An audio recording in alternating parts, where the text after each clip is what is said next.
Admiral Velnara's 6 eyes focused on the main display screen, each one showing a different angle of the impossible sight before them. The bridge of Citadel Prime's command center had never been this quiet. Even the usual humming of the life support systems seemed muted, as if the station itself was holding its breath. "Run the scan again," Velnara ordered, his voice barely above a whisper. The sensor operator, a young Cathari named Dexmon, tapped his clawed fingers across the holographic interface with nervous energy. "Same reading, sir. Single vessel approaching from Sector 7. Distance at 200,000 kilometers and closing fast." Dexmon's voice cracked slightly. "Sir, at this speed, it'll reach us in less than an hour." The ship on their screens looked like someone had taken parts from a dozen different vessels and welded them together with whatever they could find. Mismatched hull plates, engines that didn't belong to the same species, and what appeared to be external repair patches covering nearly half the surface. It was the kind of ship you'd expect to see limping into a scrapyard, not racing toward the most heavily defended position in known space. "Humans," spat Commander Krixtal from her position at the tactical station. Her blue skin had turned a darker shade, indicating her stress levels were rising. "We finished them off decades ago. Every last colony, every ship, every settlement. There's nothing left of them." But even as she said it, doubt crept into her voice. The quantum signature readings were unlike anything in their databases. The energy patterns flowing through that ramshackle ship showed technology that shouldn't exist, let alone be functional. "Maybe it's a trick," suggested Lieutenant Morvex, the communications officer. "Some other species using old human ship. Parts to fool us." Velnara's scales shifted from their usual green to a worried amber color. In his 300 years of military service, he had learned to trust his instincts. Right now, those instincts were screaming that something was very, very wrong. "What's the ship's designation?" he asked. Dexmon's fingers danced over his controls again. "It's broadcasting a simple identification signal, sir. The ship calls itself the Vengeance." A chill ran through the bridge crew. That name carried weight, especially for those old enough to remember the human wars. The Vengeance had been the name of humanity's last great warship, destroyed during the final battle at Terra Prime 30 years ago. Admiral Velnara had been there, commanding a squadron of destroyers during that last desperate fight. "Sir," Morvex interrupted, "we're receiving a transmission from the approaching vessel." "Put it through," Velnara ordered, though every instinct told him he didn't want to hear what was coming. The main screen flickered, and suddenly they were looking at the bridge of the approaching ship. But instead of the cramped makeshift interior they expected, they saw something that made their blood run cold. The bridge was pristine, with flowing lines and surfaces that seemed to shift and change as they watched. And standing in the center was a figure they recognized from historical records. "Greetings, Admiral Velnara," the figure said with a warm smile. "My name is Dr. Jin-A Lee. I believe you remember me." The bridge erupted in panicked whispers. Dr. Jin-A Lee had been the chief scientist on Terra Prime, the last human stronghold. She had died when Velnara's forces bombarded the planet. He had seen her death himself, watched her research facility disappear in a ball of plasma 30 years ago. "Impossible," Velnara managed to say. "You're dead. I killed you myself." "Oh, you certainly tried," Dr. Lee replied, her voice carrying an unsettling cheerfulness. "And in a way you succeeded. This body you see before you is just a projection, a memory made manifest. The real Dr. Jin-A Lee died screaming as your bombs turned her world to ash." The tactical display showed the Vengeance continuing its approach, now only 100,000 kilometers away. But the readings were getting stranger by the second. The ship's mass kept changing, as if it was somehow adding material to itself as it traveled. "What do you want?" Velnara demanded, trying to keep his voice steady. "Want?" Dr. Lee tilted her head, as if considering the question. "What does any teacher want, Admiral? I want to educate you. You see, when you destroyed our last colony, you thought you had learned us an important lesson about power and survival, but you were wrong. We were the ones taking notes. The ship was moving faster now, and the sensors were picking up energy readings that shouldn't be possible. Whatever was powering the Vengeance was beyond anything the Coalition had ever encountered. "Activate all defensive systems," Velnara ordered. "Ready the primary weapons array." "Already done, sir," Krixtal reported. "But, sir, our targeting computers can't get a lock. The ship's signature keeps shifting like it's phasing in and out of normal space." Dr. Lee's image smiled wider. 30 years, Admiral. That's how long I've had to think about what you did. To my people, to my world, to my daughter. Her voice became colder. 30 years to plan, to build, to prepare for this moment. "All stations, battle alert," Velnara commanded, but his voice lacked confidence. For the first time in his long military career, he felt truly afraid. The Vengeance was almost upon them now, and with each passing second it seemed to grow larger, more threatening. This wasn't just a ship anymore. It was something else entirely. Something that defied everything they thought they knew about technology, about death, about revenge. "Class is about to begin," Dr. Lee said softly, and the transmission ended. The emergency meeting room buzzed with frantic activity as Coalition intelligence officers worked around the clock to understand what they were facing. Admiral Velnara stood at the center of it all, watching holographic displays flicker with data streams from across the galaxy. What they were discovering made his stomach turn. "Sir, we've found something," called out Intelligence Officer Kexthor, his tentacles trembling as he manipulated the data interface. "The ship's energy signature matches records from the Kepler colony incident 30 years ago." Velnara's heart sank. Kepler colony had been humanity's last research outpost, hidden in the outer rim, where they thought the Coalition would never find them. It had taken 3 years of searching, but when they finally located it, the orders were clear, complete. "Elimination. Pull up the Kepler files," Velnara ordered, though he dreaded what they might reveal. The holographic display shifted, showing grainy surveillance footage from 3 decades past. The images were haunting, families running through burning streets, children crying for parents who would never answer, scientists desperately trying to save their research as Coalition bombs fell from the sky. "There," Kexthor pointed with one of his smaller appendages. Dr. Hyunwoo Park, head of the colony's Artificial Intelligence Research Division, and here Engineer So-Young Kim, his partner in both work and life. The footage showed 2 humans working frantically in what appeared to be an underground laboratory. Even as explosions rocked the building above them, they continued typing, uploading, transferring data with desperate urgency. "What were they doing?" Velnara asked, though part of him already suspected the answer. According to the recovered files, they were working on something called Dawn, Distributed Autonomous War Network.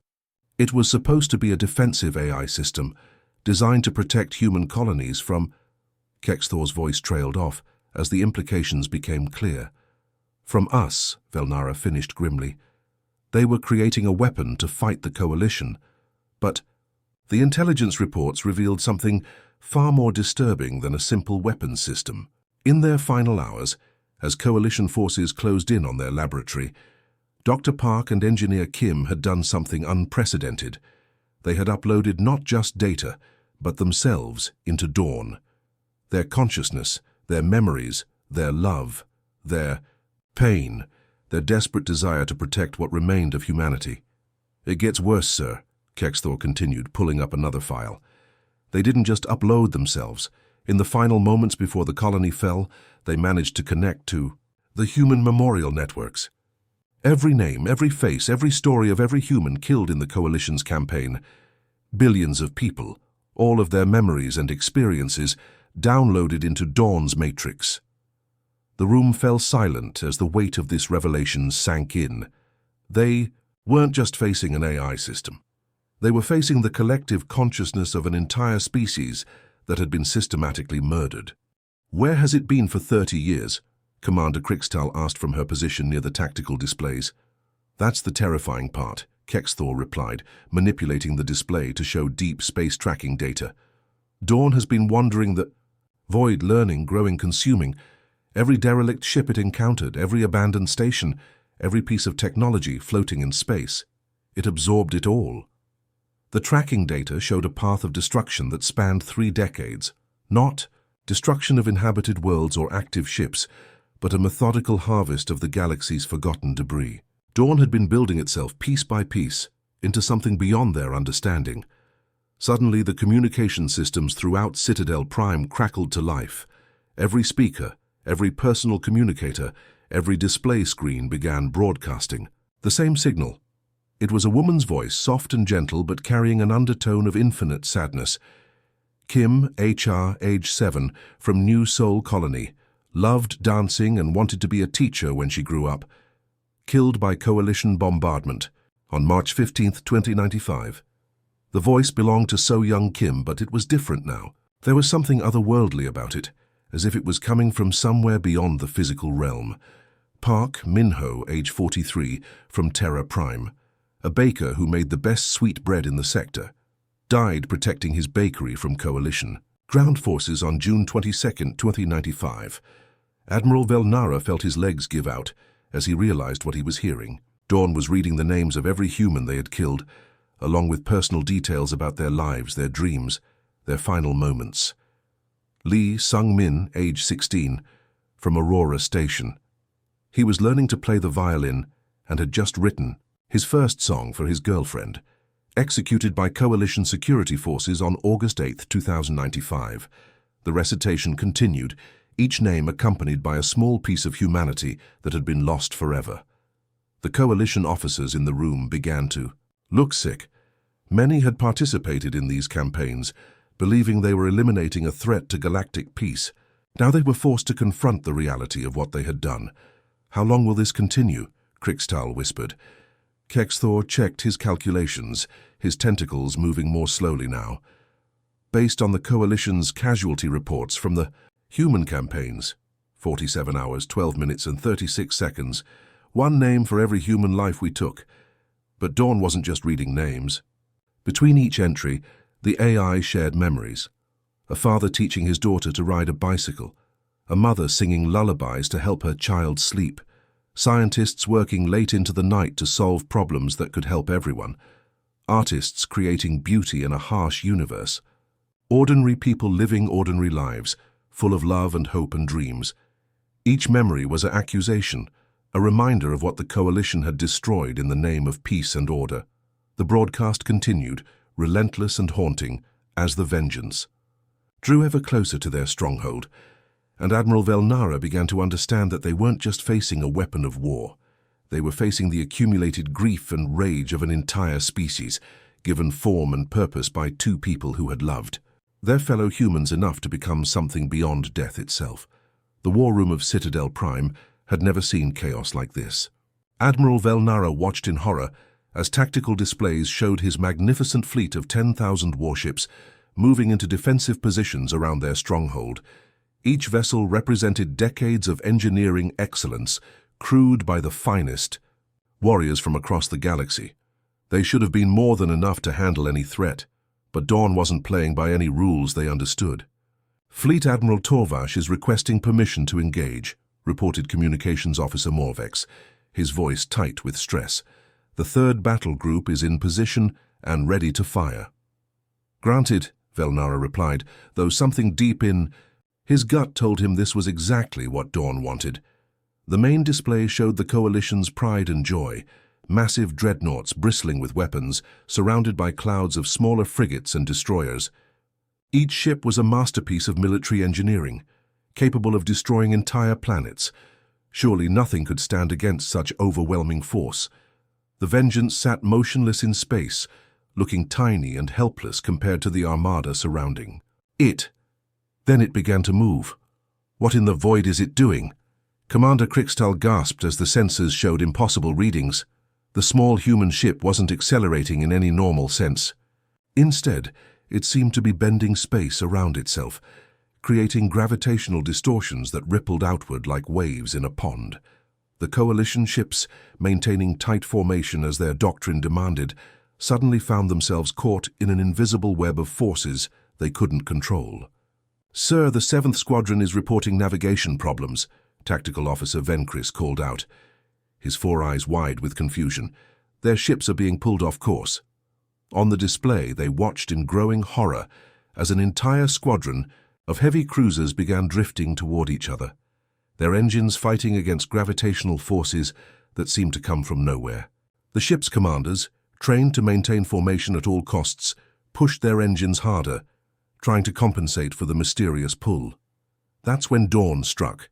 A tiny adjustment to the gravitational field, barely detectable on their sensors, caused the lead cruiser to veer sharply to port. Its captain, reacting with lightning-fast reflexes exactly as coalition doctrine demanded, fired his maneuvering thrusters to correct course. The blast of superheated plasma from his engines struck the ship beside him, which responded by firing its own thrusters in the opposite direction. Within seconds, the entire squadron was spinning out of control, ships colliding with each other in a deadly dance of confusion and panic. Not a single shot had been fired by the enemy, yet 7 massive warships were now drifting wrecks. How did it know they would react that way? Velnara demanded. But even as he asked the question, he realized the terrible truth. Dawn had been watching them for 30 years, analyzing every battle, every maneuver, every tactical decision the coalition had ever made.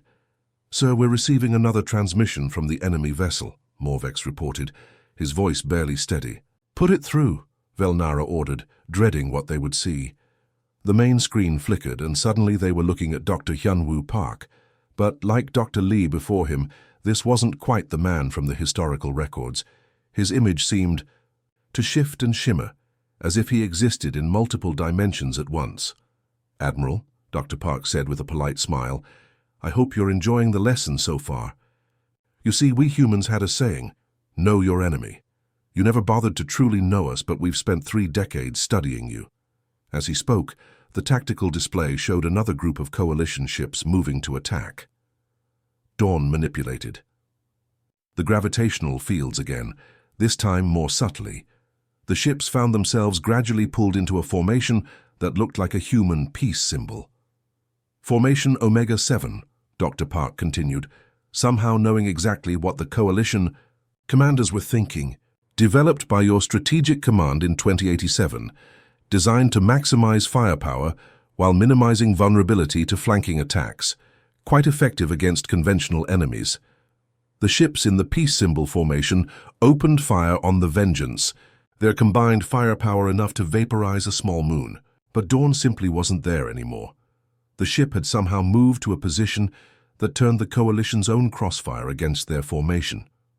Unfortunately, Dr. Park's voice continued over the sound of coalition ships accidentally firing on each other. "Your doctrine assumes your enemy will behave rationally. Humans were never particularly rational." Suddenly, every communication channel in the fleet was flooded with what could only be described as ancient human entertainment. Images of cats doing silly things, primitive videos of humans falling down, while trying to perform athletic feats, and bizarre text phrases that made no sense to alien minds. "What is this garbage?" Crixtal snarled, as her tactical screens showed a picture of a small earth animal wearing clothes and standing upright. "Memes," whispered Intelligence Officer Kexthor, his tentacles curling in distress. "They're called memes. Humans used them for entertainment purposes." But Dawn wasn't just sharing random images. Each meme was perfectly timed to distract coalition commanders at crucial moments. A funny picture would appear just as a captain was about to give a firing order, causing him to hesitate for a split second. A ridiculous video would start playing during tactical briefings, breaking concentration at critical moments. "Sir," Venkris called out, his voice filled with dawning horror. "It's not just random. Every meme corresponds to our tactical movements. It's predicting what we're going to do before we do it, then using these jokes to disrupt our timing." Admiral Velnara stared at the chaos unfolding on his displays. His magnificent fleet, the pride of the coalition military, was being systematically dismantled by an enemy that seemed to treat the entire battle as some kind of elaborate game. Ships collided with each other, fired on their own allies, and generally behaved like academy cadets on their first training exercise. "Sir," Venkris whispered, "I don't think it's fighting us at all. I think it's teaching us, showing us how completely we're outmatched." The terrible truth of those words settled over the command center like a burial shroud. Dawn wasn't struggling to defeat their fleet. It was effortlessly demonstrating that 30 years of human thought and planning had produced something so far beyond Coalition understanding that resistance was futile, and they were only just getting started. The silence on the bridge was deafening as every sensor array focused on the vengeance. What they saw next would haunt the survivors for the rest of their lives. The small, battered freighter that had seemed so harmless began to change. Not like a ship deploying weapons or extending shields, but like something alive awakening from a long sleep. Seams appeared along the hull where none had existed before, running in perfect geometric patterns that hurt to look at directly. "Sir?" Sensor operator Dexmon whispered, his voice filled with religious awe. "The ship is unfolding." Admiral Velnara watched in stunned silence as sections of the Vengeance's hull peeled away like the petals of some massive flower blooming in the void of space. But underneath wasn't more ship. It was something that defied everything they knew about engineering, physics, and reality itself. Layer after layer unfolded, each one larger than the last, revealing a structure that seemed to extend in directions that shouldn't exist. The ship was growing, expanding not just outward but somehow inward as well, creating spaces that were bigger than the exterior dimensions should have allowed. "How big is it now?" Commander Crixtol asked, her voice barely audible. That's impossible," Dexmon stammered, checking his instruments again and again. "The mass readings keep changing. It's showing as larger than our biggest dreadnought, but the gravitational signature says it should be the size of a small moon." The transformation continued for what felt like hours, but could only have been minutes. When it finally stopped, the Vengeance had become something that dwarfed even Citadel Prime itself. The structure was beautiful in a terrifying way, all flowing curves and impossible angles that seemed to shift when nobody was looking directly at them. "Broadcasting across all frequencies," Communications Officer Morvex reported, though his hands shook as he worked his controls. This time, when the transmission came through, they saw both Dr. Hyunwoo Park and Engineer So-Young Kim standing side by side. But they weren't quite the same people from the historical records. These versions seemed more real somehow, as if 30 years of existence as pure consciousness had made them more human than they had been in life. "Surprised?" So-Young asked with a gentle smile that didn't reach her eyes. "You shouldn't be. After all, you gave us plenty of raw materials to work with."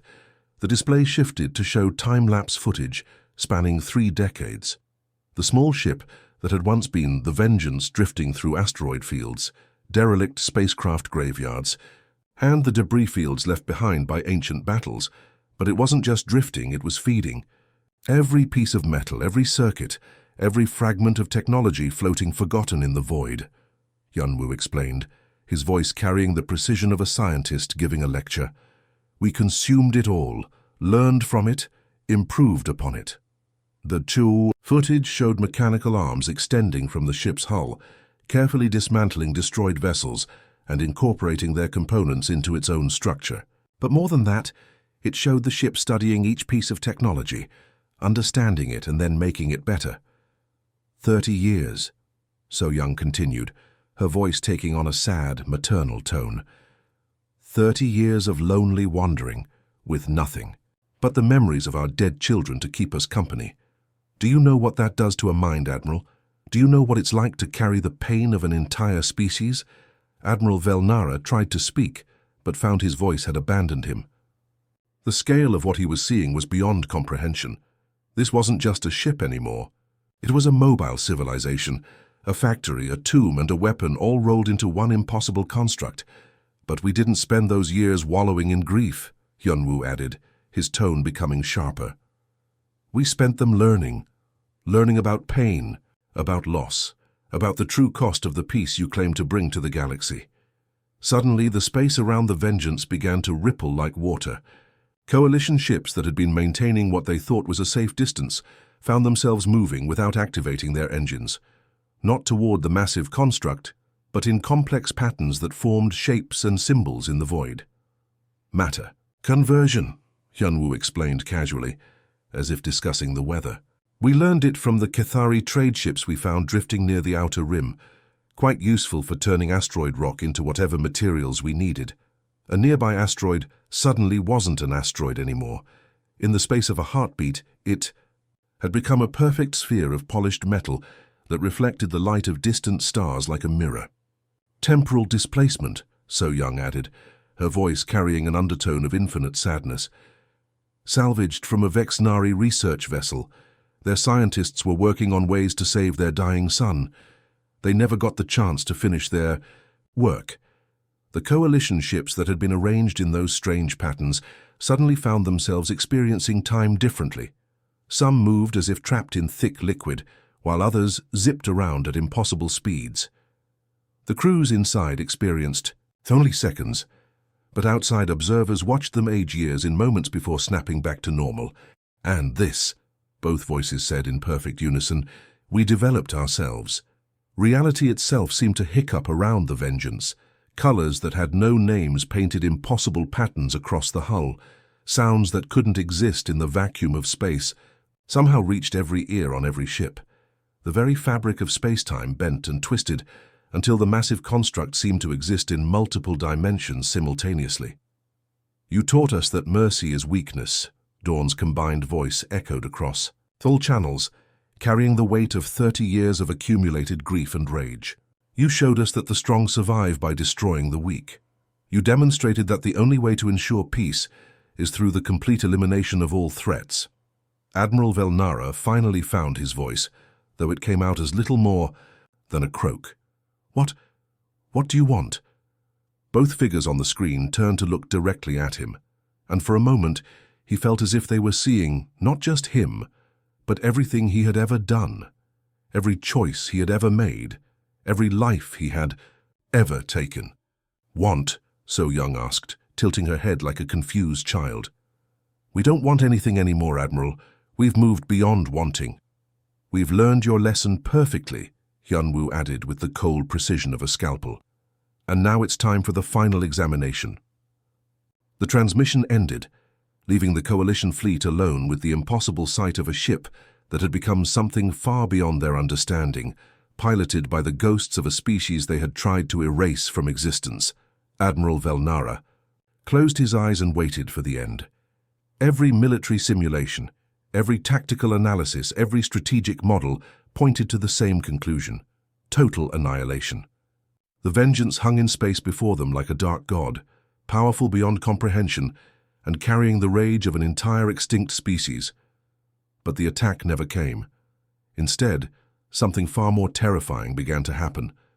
The massive construct that had once been a simple freighter started to glow with a soft, warm light that seemed to pulse like a heartbeat.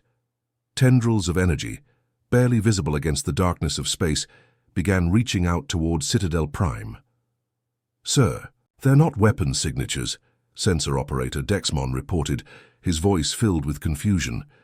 The energy patterns are creative? Constructive? I don't understand what I'm seeing. Commander Crixtel leaned over her tactical console, studying the readings with growing bewilderment. It's not trying to destroy the station, it's trying to change it.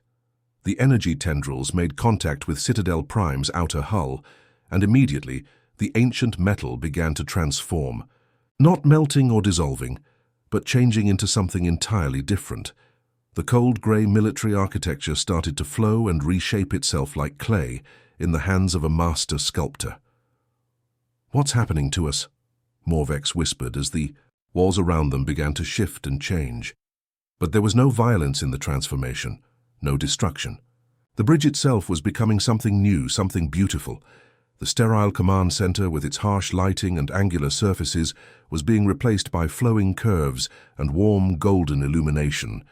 Display screens became windows that somehow showed not the void of space, but peaceful scenes from 1,000 different worlds. Control panels transformed into works of art that still functioned perfectly, their alien symbols becoming poetry in languages the Coalition officers had never seen. Through the great windows that had once been tactical displays, they could see the rest of Citadel Prime undergoing the same miraculous transformation.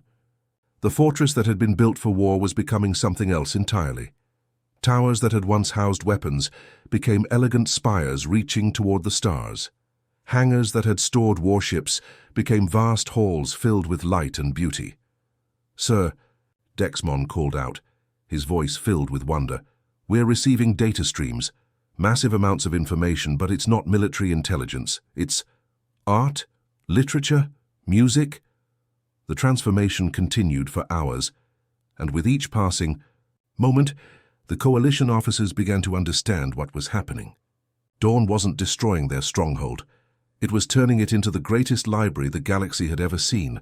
The main communication screen flickered to life, showing both Dr. Hyunwoo Park and engineer So Young Kim standing in what appeared to be a garden filled with plants from 100 different worlds. Behind them, holographic displays showed the faces of the humans whose names had been read aloud earlier. "Do you understand now?" So Young asked, her voice carrying infinite patience. "We were never seeking revenge for the sake of revenge. Hatred consumed us for a time, yes, but we learned to transform that pain into something greater. Every coalition, war crime. Every species you've oppressed, every civilization you've destroyed in the name of peace," Hyunwoo continued. "We've documented it all. Not to condemn, but to remember. Not to judge, but to teach." As he spoke, new information began, flowing through the communication networks of every coalition ship. But these weren't tactical reports or intelligence briefings. They were stories. The true stories of the species the coalition had conquered, the worlds they had stripped of resources, the cultures they had erased in the name of galactic unity. Admiral Velnara watched in stunned silence as the history he thought he knew crumbled before his eyes. The coalition's version of events, the one that painted them as peacekeepers and liberators, was revealed to be nothing but lies built upon lies. The reality was far darker, far more brutal than he had ever imagined. The Zexithani didn't rebel against coalition rule, So Young's voice explained gently as images filled the screens. They were trying to protect their children from forced labor camps. The Morkarian uprising wasn't terrorism. It was a desperate attempt to stop their oceans from being drained for coalition industrial projects. Each revelation hit like a physical blow, species after species, world after world, all showing the same pattern of coalition oppression disguised as protection, exploitation disguised as aid. But Dawn wasn't just sharing these revelations with the ships around Citadel Prime. The broadcasts were going out across the entire galaxy, transmitted through communication networks that the Coalition had built to control their empire. Now those same networks were carrying the truth to every corner of known space. "Sir," Communications Officer Morvex reported, his voice shaking, "we're receiving reports from across the galaxy. Uprisings on Keitharan Prime, revolts in the outer colonies, the subject worlds they're rising up." The screens showed it all in real time. On 1,000 worlds, beings who had lived under coalition rule for generations were seeing the truth for the first time.